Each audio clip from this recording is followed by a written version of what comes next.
Yaj Bhatt from Dubai, and he's a market expert. Let's talk to him. First of all, good morning to you, Mr. Bhatt. How do you see these developments as far as markets are concerned and oil is concerned as well? Morning, Sumit.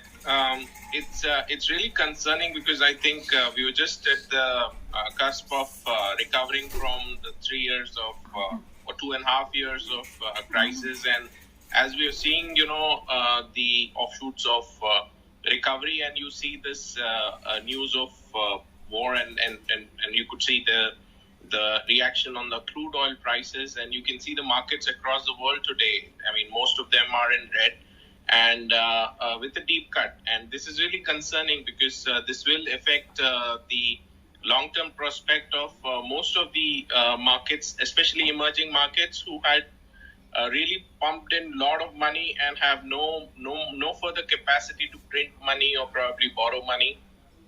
It's really concerning, and it is more to be seen, how this all shapes up, because in terms of crisis, you already have one standing in terms of economic front. We had last month US at 7% inflation, which is almost 40-year high, and you are already seeing inflation in other economies. So you had COVID, and people were coming out of it, and governments were doing the best to probably minimize the effect by printing money.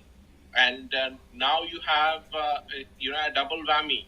So you have inflation, which is already at your doorstep across the world, and you cannot counter that, because if you start increasing interest rate, you already have such high inflation, which will affect your economy. And if you keep increasing interest rate to control this inflation, the recovery story will get affected. And to add to the fuel to this fire, you have now